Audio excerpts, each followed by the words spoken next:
Salam saudara, selamat pagi. Pagi ini kita berjumpa kembali dalam renungan kita saudara di tanggal 2 bulan 5 2025. Kita terus percaya Tuhan terus menyertai setiap kita saudara. Pagi ini sebelum kita lakukan aktivitas kita rindukan Tuhan untuk memperlengkapi kita, menguatkan kita terlebih dahulu sebelum kita lakukan aktivitas kita saudara. Pagi ini biarlah Tuhan menjaga kita sepanjang hari ini.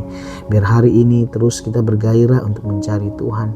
Pagi ini sebelum kita mendengarkan perenungan kita yang sederhana, kita berdoa, kita minta Tuhan berkata-kata di tengah kita. Kita rindukan Dia menyampaikan isi hati, kita berdoa.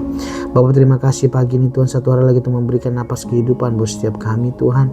Kami sungguh Tuhan merasakan kebaikan-Mu sepanjang hari ini. Kiranya Tuhan terus berkata-kata di tengah kami, sampaikan isi hati-Mu Tuhan buat kami pagi ini.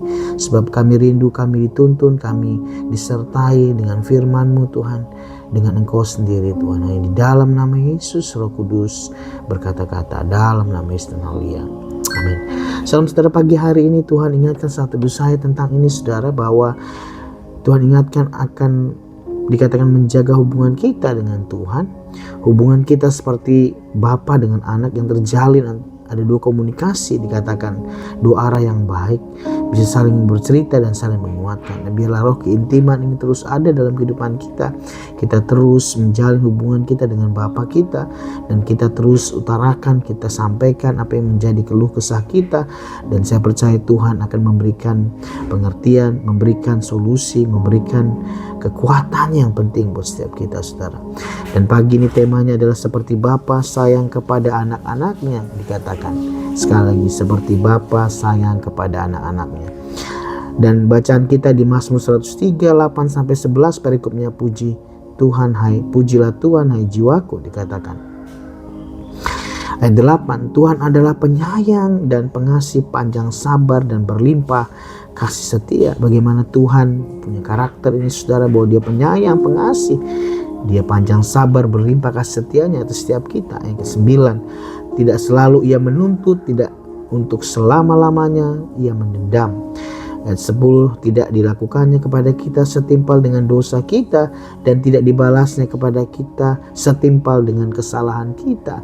Bagaimana Tuhan mengasihi kita, Tuhan tahu apa yang keberadaan kita, kelemahan kita saudara, mungkin dalam setiap pergumulan kita, kehidupan kita untuk kita mengiring Tuhan, ada mungkin jatuh bangun di dalamnya, tapi Tuhan mengerti akan kondisi kita. Ayat 11, tetapi setinggi langit dari bumi, demikianlah besarnya kasih setianya atas orang-orang yang takut akan Dia, dikatakan. Luar biasa kalau kita melihat ini saudara, setinggi langit dari bumi. Bayangkan Tuhan mengukur ini besar akan kasih setianya akan setiap kita dan kepada orang-orang yang takut akan Dia. 12, sejauh dari barat, dikatakan demikian dijauhkan dari kita pelanggaran kita. Ayat 13, seperti Bapa sayang kepada anak-anaknya, demikian Tuhan sayang kepada orang-orang yang takut akan Dia. Bagaimana kita anak-anak yang dikasihinya, anak-anak yang sudah diselamatkan menjadi umat kepunyaannya, dikatakan Dia berkata bahwa seperti Bapa yang sayang anak-anaknya, demikian Tuhan sayang kepada kita yang takut akan Dia. Sebab Dia sendiri tahu apa kita, Dia ingat bahwa kita ini adalah debu. Tuhan tahu keberadaan kita, sekali lagi Tuhan tahu kapasitas kita. Kita butuh Dia untuk kita butuh Dia untuk menguatkan kita saudara, untuk kita melalui hidup kita. Dan poin bacaan kita di ayat 13 ini menjadi perenungan kita buat pagi ini saudara, dikatakan seperti Bapa sayang kepada anak-anaknya, demikian Tuhan sayang kepada orang-orang yang takut akan Dia. Dan biarlah tidak ada kecurigaan buat setiap kita, untuk kita berpaling, untuk kita tidak percaya bahwa firman Tuhan ini berkata bahwa setiap kita seperti Bapa sayang kepada anaknya, demikian Dia juga mengasihi kita.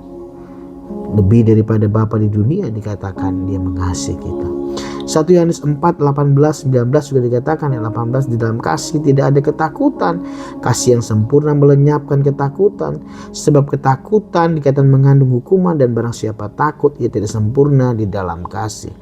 Ayat 19, kita mengasihi dikatakan karena Allah lebih dahulu mengasihi kita. Dan ini yang menjadi pegangan kita, bahwa kita dikasihi karena Dia yang terlebih dahulu mengasihi kita saudara.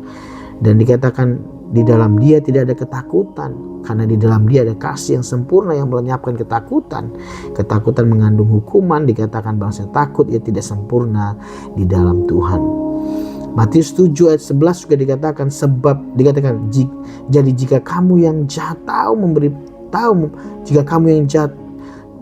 pemberian yang baik kepada anak-anakmu, apalagi Bapamu di surga, ia akan memberikan yang lebih baik kepada mereka yang meminta kepadanya. Bagaimana Tuhan mengilustrasikan dia menjadi Bapa yang baik lebih daripada Bapa yang ada di dunia, dikatakan.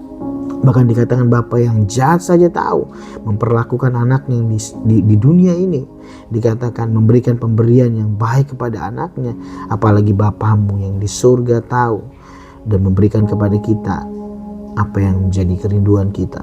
Yesaya 46 4-5 juga dikatakan, 4 sampai masa tuamu aku tetap dia, dan masa putih rambutmu aku menggendong kamu. Dikatakan Tuhan yang menjaga kita seperti Bapa, dia menggiring kita sampai kepada kesudahan kehidupan kita nantinya. Aku telah melakukannya dan aku menanggung kamu terus, dikatakan.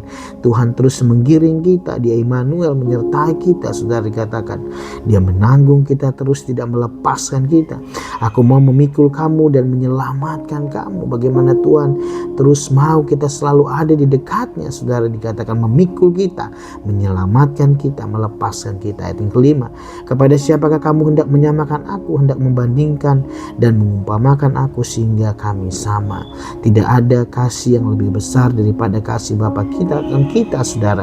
Begitu besar kasih Allah akan dunia ini sehingga dia menurunkan anak yang tunggal buat setiap kita, sehingga kita yang harusnya binasa tapi kita memperoleh hidup yang kekal bersama dengan Tuhan. Dan berikutnya, saudara, ada makna rohani terkait dengan dikatakan Mazmur 103 ayat 13 ini, saudara, tentang bagaimana seperti Bapa sayang kepada anaknya. Tema kita pagi ini, saudara. Yang pertama, pembelajaran yang kita maknai hari ini adalah poinnya bahwa kasih sayang Tuhan memiliki kasih sayang yang mendalam kepada kita seperti Bapa yang sayang kepada anaknya. Bagaimana Tuhan menyayangi umatnya, dikatakan kasih sayangnya yang terus tidak berubah dalam kehidupan kita. Dikatakan kasih sayang yang mendalam kepada kita seperti Bapa yang sayang kepada anaknya. Yang kedua, pengakuan kelemahan. Dikatakan Tuhan mengerti, dikatakan bahwa kita ini lemah dan terbatas, namun Ia tetap menyayangi kita. Biarlah kita terus bersandar pada kekuatan Tuhan, dikatakan. Kita terus menempel kepada kekuatan dan kasih anugerahnya, dikatakan. Bahwa Tuhan itu mengerti bahwa kita ini lemah dan terbatas, namun Dia tetap menyayangi kita. Yang ketiga, hubungan yang intim. Ini yang perlu kita bangun. Biarlah seperti hubungan Bapa dan anak, kita mempunyai hubungan yang baik dengan Tuhan. Dikatakan ayat ini menekankan pentingnya memiliki hubungan yang intim dengan Tuhan, seperti anak-anak yang memiliki hubungan yang dekat dengan Bapa mereka. Dan saya percaya, saudara, tidak ada satu kenikmatan yang luar biasa waktu kita punya hubungan dengan Bapa kita. Kita bisa bercerita, kita bisa menyampaikan isi hati kita. Tuhan, Bapa kita dapat memberikan kekuatan buat setiap kita. Encouragement dari Bapa itu penting buat setiap kita untuk dapat kita kuat untuk melangkah dalam setiap kehidupan kita, saudara. Aplikasi dalam kehidupan kita sehari-hari juga saya catat yang terakhir, saudara. Poinnya yang pertama adalah bahwa percaya pada kasih Tuhan, dikatakan. Mempercayai bahwa Tuhan memiliki kasih sayang tidak terbatas kepada kita dan Ia selalu ada untuk kita. Dan saya percaya di kekuatan kita sebagai anak-anaknya, bahwa kita percaya bahwa kasih-Nya itu tidak terbatas, saudara.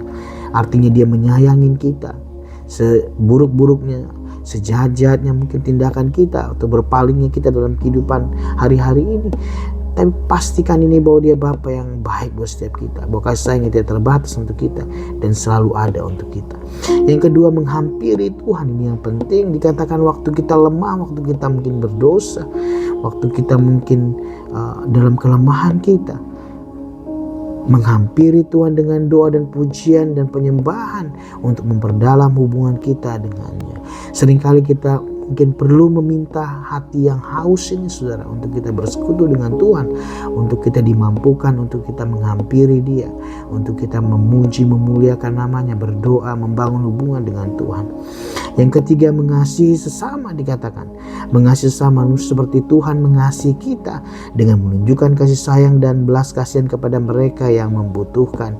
Dan kita perlu ini kita munculkan kasih sayang kepada sesama saudara, satu bentuk representasi kita.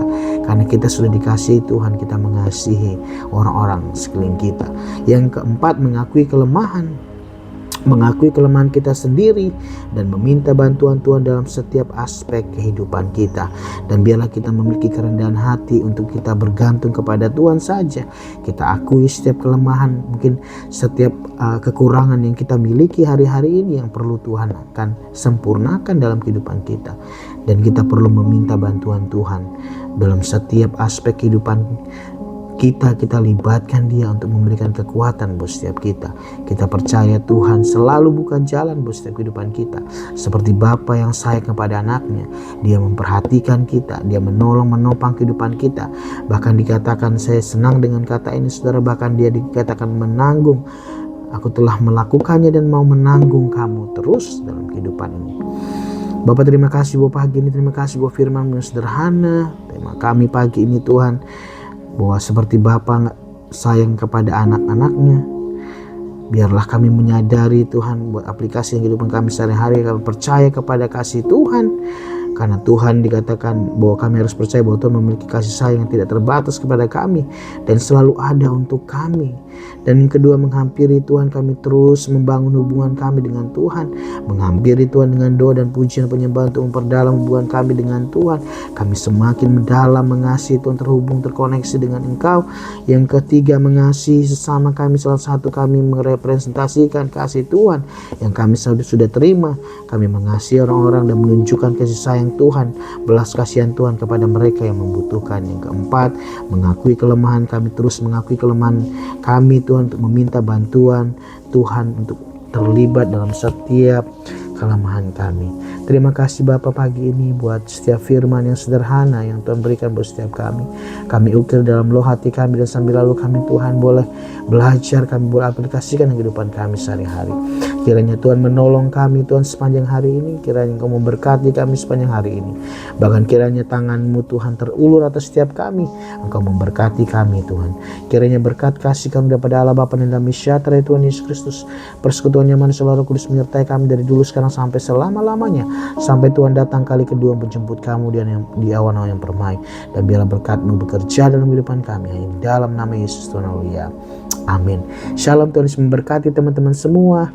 Tetap percaya kasih sayang Bapa dalam kehidupan kita seperti Bapa sayang kepada anak-anaknya. Demikianlah terus Dia akan mengasihi kita. Tuhan Yesus memberkati. Shalom, stay safe, stay healthy. May God bless you. Haleluya. Amin. Amin.